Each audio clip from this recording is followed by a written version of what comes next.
continue on just for a moment in this area of influencing people. They have faith in people. Number 4, an influencer listens to people. In fact, Paul Tillich said the first duty of love is to listen. I don't know. Maybe you're not like I am, but one of the early marriage issues that Margaret and I had to work through is that Margaret would like to talk to me about issues of which I wanted to tell her how to solve them. And very early in the marriage, I realized that she didn't want answers. She didn't want Mr. Answer Man for her husband. What she wanted was just somebody to listen to her. Many times she said, John, I'm not wanting answers. Just listen to me, listen. And I want, she'd be halfway, and I said, I got that one figured out. Here, step 1 and step 2, and then if you do this is huge. And I'd give her a list and say, there you are, go get him. Climb that mountain, Margaret. You can do that. She's not wanting to climb a mountain. She just wants somebody to listen to her. Just listen to me. And it took me a long time to learn that. I love the story about the 89-year-old lady who had hearing problems, and the doctor said, I've got great news for you. He said, I can correct your problem. He said, there won't be any operation. He said, and the whole issue, and the lady said, listen, she said, I don't want you to operate. I don't want anything. She said, I've listened to people for 89 years, and it's enough. Just leave me deaf. You know what I'm saying? Wow. Okay, now. Let me help you to climb the ladder to better listening. This is something you can get your hands around. The first letter L, here we go, stands for look. Look at the person that's doing the speaking, because meanings are not in words, they're in people. So give them visual eye contact. The letter A stands for ask questions, because this is one of the quickest ways to become a good listener is by asking them questions. The first letter D, don't interrupt. Oh, that's so hard, isn't it? Huh? Isn't it just hard? You just want to jump in there. You just want to jump in, okay? The second letter D, don't change the subject. In fact, listening is wanting to hear. The letter E, check your emotions. And the letter R stands for responsive listening. In other words, nod with them. Let them know that you're listening. Let them know that you're hanging in there with them. Because this is a weakness in my life. Let me just do a little poll. It's a weakness in my life, so I'm already admitting. How many of you say, that I'm a little weak in the area of listening? Huh? Yeah. I think it's one of the major, and what is amazing is many people really look at leaders and they think leaders are, what they think leaders are always telling, not listening. But that's not true. Leaders are always listening to the heart of their people. Leaders are readers of people. They read and respond. They listen and then they lead. Number 5, an influencer understands people. In the book, Climbing the Executive Ladder, let me read a paragraph. Few things will pay you bigger dividends than the time and the trouble that you take to understand people. Almost nothing will add more to your stature as an executive and as a person. Nothing will give you greater satisfaction or bring you more happiness. Listening and understanding people is very difficult. As I shared with you, I just came back this week from Cancun, where I spent 2 days with these top Latino leaders. And because of the cultural barrier, because of the language barrier, I realized that my number one mission, before I ever could develop a strategy for them, which is what I knew they wanted to help them raise up leaders in Central and South America, before I could ever do that, I knew that my number one responsibility was to listen and understand. I literally, in 2 days, when I walked into that hotel, I never walked out of that hotel compound until I went back to the airport. I never got to see the beach or anything at Cancun. I literally stayed in that hotel. But here's what I want you to understand. I worked so hard at just trying to listen and understand. And I would come back at 11:30 at night to the room, and my wife Margaret would be there, and I would be mentally and physically exhausted. Because you know what it's like all day long just to try to understand and try to listen and try to sense where they are and feel what they feel and get inside their head and think like they think. In other words, this is not easy work at all. When I used to counsel 30 hours a week, I used to get worn out, just totally worn out counseling. And I'd ask myself why. I'd say, I've been sitting here all day listening to people with their issues. Why am I so tired? I haven't gone out and done anything physically exhausted, but the mental, emotional exhaustion of just trying to listen and understand people. In your notes. To understand the mind of a person, look at what he or she has already achieved. To understand the heart of a person, look at what he or she dreams of becoming. One will show you their heart and give you a whole different perspective of how they are and how they feel. And there are three questions when I want to connect with people. There are three questions I ask. If I were to have lunch with you today, if you and I were to go to lunch, and I could sit down and have an hour and 10 minutes with you, I could walk out of that lunch and I could pretty well know the keys to your heart. And I could know that by asking you three questions. Question number one, what do you laugh about? In other words, what makes you happy? If I could sit down at a lunch with you and I'd say, okay, what makes you happy? You'd meet, you know, if you would talk to me about it right now, I'd talk to you about little Madeline, my grandchild, okay? And you've got something. You'd have something. You'd begin to talk. So what do you laugh about? The second question I'd ask you is, what do you cry about? What do you cry about? What makes you sad? What hurts? And the third question is, what do you dream about? What would you like to become? If you could be anything you ever wanted to be, if you could do anything you ever wanted to do, what would you be? What would you do? And when I want to lead people, here's what I know. If I know their heart, I know how they feel. If I know their mind, I know how they think. If I know what their strengths are, I know what they do well. And if I know what their weaknesses are, I know what they don't do well. And if I can know how they feel, how they think, what they do well and what they don't do well, I can go a long way in leading them successfully. My friend Norman Wright says, there are two basic reasons why relationships fail.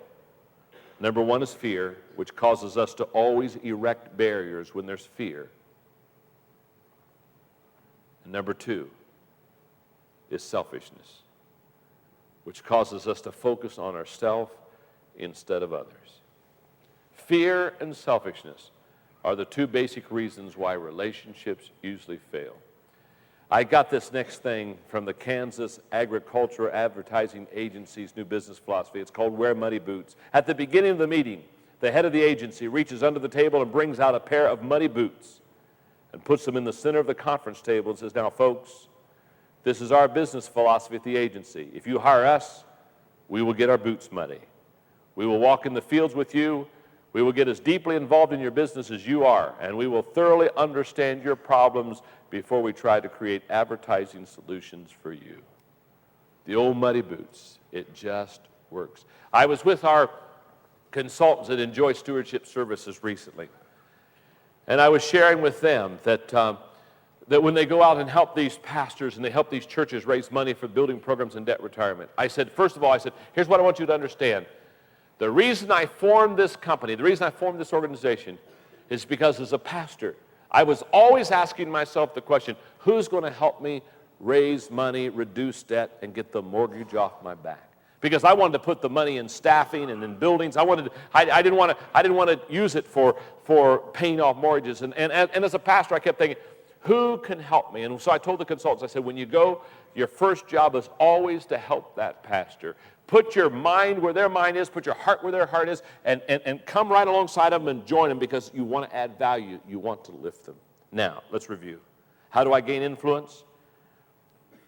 You have integrity with people, nurture people, have faith in people, listen to people, understand people. Notice the first 5 steps deals with our attitude. The first 5 things of gaining influence are attitude issues, and the last 5 steps are action issues. So let me give you the last 5 things. An influencer enlarges people. Influencers have the ability to enlarge people. Question, here we go. How do you grow an organization? Grow people. How do you grow people? Grow yourself. Enlarging others always begins with enlarging yourself first. Does that make sense? You cannot give what you do not have. If you're going to grow, you've got to grow yourself before you can grow others. It's like the rather heavy man who went on the sidewalk. There was one of these big sidewalk scales with a big needle, and he was a very, very large guy himself, and he stepped on the scales with a large needle and put in his quarter, but he didn't know that the scales were broken, so the needle only went to 45 pounds. You got the picture? And a little girl standing on the sidewalk watching this with her mother. She sees this huge guy get on the scale, and the needle goes to 45 pounds, and she's trying to figure out. She looks at the scale, she looks at the man, she looks at the scales, and she's trying to figure it out. And finally, she big smile breaks out on her face. She says, "Oh, Mom, look at that man." She said, "He's hollow."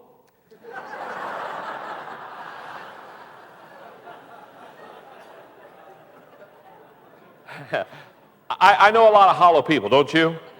If you're empty on inside, you cannot enlarge people. You cannot give what you do not have. So, what are the 6 essentials to enlarging others? Number 1, placing a high value on people. You will never try to grow other people if you don't believe in them. That's simple enough. Number 2, a personal commitment to growth. You have to have a personal commitment to growth. 3, a personal commitment to add value to others, where you say to yourself, what I want to do in my life is add value to them. Number 4, the ability to communicate your belief in others. Number 5, the ability to stretch them. And number 6, your highest joy is other people's success. When you can come to that place, it is huge what happens. In my book, The Success Journey, I wrote what I think success is, and I think it's 3 things. I think success is knowing my purpose in life. I think, secondly, it's growing to my maximum potential. And here's what I want you to see, the third part of success. I think success is sowing seeds that benefit others. I do not think you can be successful unless you pour your life into others. Does that make sense? Enlarging and caring for others. That's what influencers, that's what leaders do.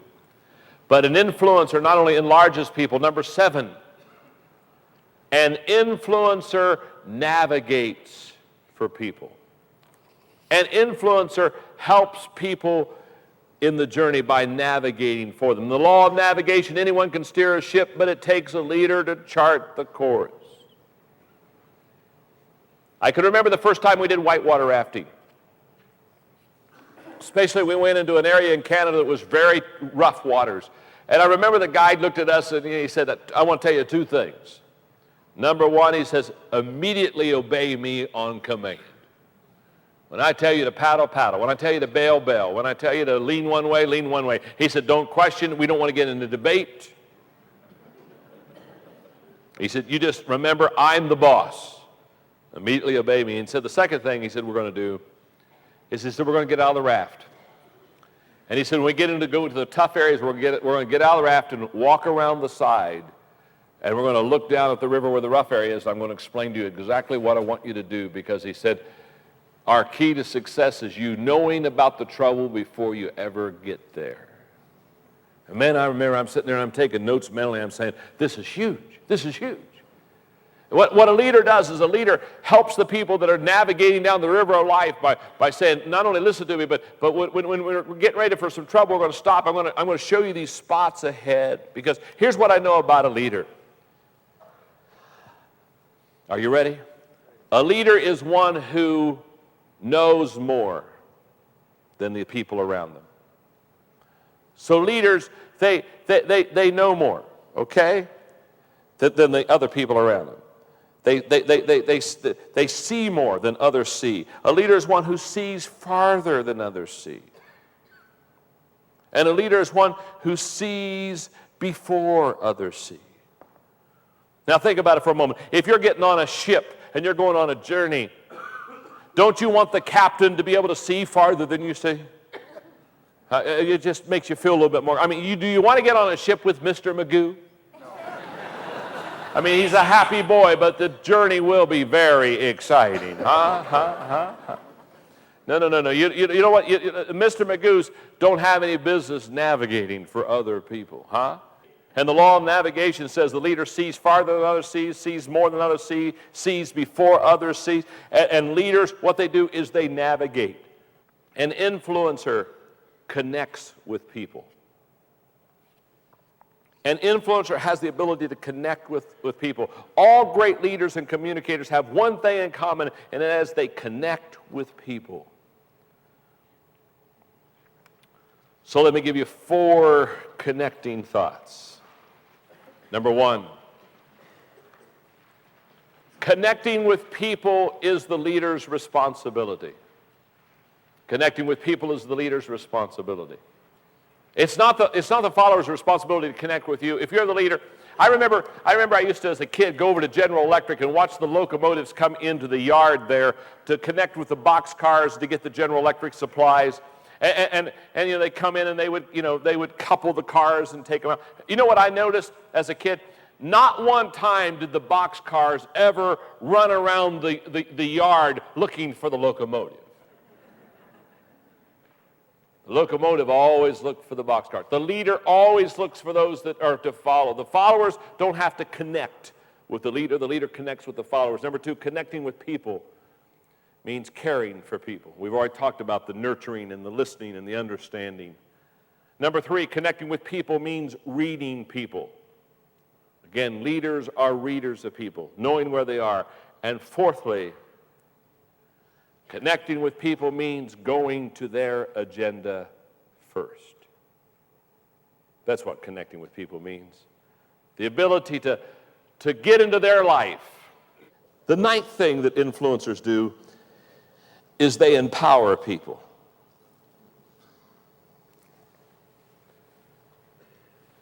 John Craig says, no matter how much work you can do, no matter how engaging your personality may be, you will not advance far in business if you cannot work through others. Enlarging people, enlarging a person deals with their individual growth. You enlarge them by dealing with their individual growth. Empowering a person deals with their organizational growth. And empowerment means several things. It means seeing the potential of an individual. It means saying encouraging, empowering words to that individual. It means sharing your power and position. It means showing to others that you believe in them. That's all that stuff. All that stuff is empowerment. By the way, when I stop here for a moment, when I teach leadership, especially in international areas, when I teach leadership, come on up here for a second. Let me illustrate something.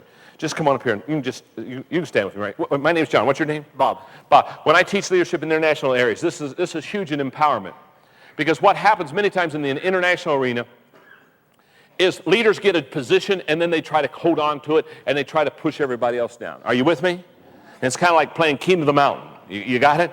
And so, but here's what happens. Here's what I want you to see. You can either empower people and release them and let them go, or you can try to hold on to them and push them down. But let me just show you what happens. If I'm the leader here, and Bob happens to be in my organization, he's got great potential, but instead of enlarging him and building him up, I'm constantly pushing him down. Let me show you exactly when I start pushing Bob down. Now when I start pushing Bob down, not only am I pushing him down, but something happens to me. That's right. You see, when you start pushing your people down, you'll always go down with them. That's right. But empowering is an enlarging and releasing exercise of a leader. And here's what happens if I start helping Bob and lifting him and helping take him up to a new level. Every time I raise Bob up and bring him up to a new level, what's happening to me?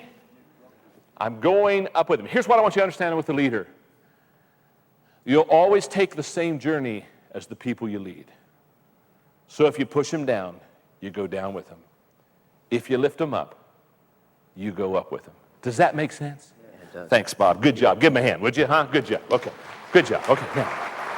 Now, there are 5 essentials. Look at your notes. There are 5 essentials to empowerment. Number 1, find a person worthy of empowerment. I'm not saying empower without discretion.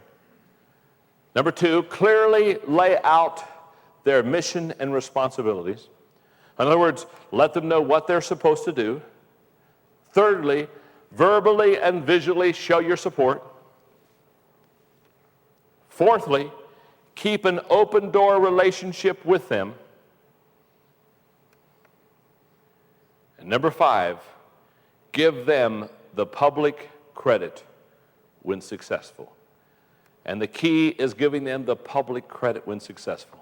One more thing, and I'll wrap up this lecture. Here we go. Number 10. One more thing that an influencer does. An influencer, number 10, reproduces other people. Influencers have the ability not only to draw people to themselves, but they have the ability to reproduce other people in their life. And here's the way it works. When you influence a child, you influence a life. That's a fact.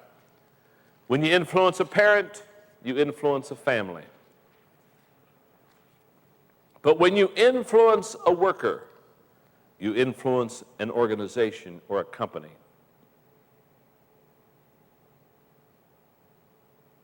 And when you influence a leader, you influence everyone who looks to him or to her for leadership. So you can see the multiplication power of empowerment itself. So here's the question. Why don't all leaders develop other leaders? Have you ever thought of that before? Because it takes a leader to develop a leader. It takes a leader to it takes one to know one, takes one to grow one, takes one to show one. Okay, why don't most leaders develop other leaders? Number 1, because they're insecure. And if we're insecure, we'll never develop another leader because we're afraid they'll take our job. Isn't that right? Oh my goodness, I don't want to, oh my goodness, I might be replaced. Oh happy day, oh happy day. Okay. Number 2, they spend too much time with the followers. Number 3, followers, and this is very true, followers are easier to find and lead than leaders. Isn't that true? I mean, it's easy. If I tell you right now, walk out of the auditorium and go out and find some followers, that isn't hard. You just go out and find people. But if I say go out and find some leaders, it's a little, see, leaders are hard to find. And not only are leaders hard to find, leaders are hard to gather. Isn't that true? You tell a leader, come with me. And the leader doesn't just jump on and say, oh, yeah, well, good, you're moving, I'll go. You tell a leader to go with you, and they'll say, where are you going? When you coming back? What are you going to do while you're gone? How much does it cost? Can I drive?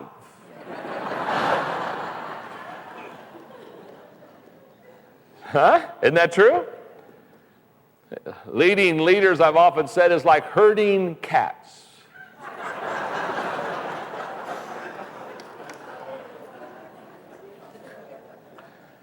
Number 4, the fourth reason we don't develop others to be leaders is that they don't recognize the value of developing leaders. They don't realize the value of multiplication with leaders. And number 5, leadership has been viewed as a competitive effort, not a cooperative one. I think this is a huge problem right here. We look at leadership as a competitive effort, not a cooperative one. Let me explain to you. Remember when you were a kid?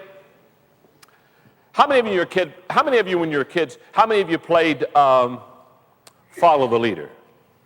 Huh? You play that game? Remember what the job of the leader was to do? The job of the leader was to do complicated things so that the followers would never become the leader. Isn't that right? In other words, it was the job of the leader to do things so difficult that no one would ever become the leader except the person that was leading. So it was your job as a leader to protect your job. What was the job of the followers? To take the job away from the leader. They wanted to be the leader themselves, so they had to outperform the leader so they could become the leader. This competitive spirit, I remember when I was a kid, I grew up, I loved to play basketball, and on my home court, it's the one that's the basketball, the basket's on your garage. You got what I'm saying? On my home court with my driveway, I was awesome.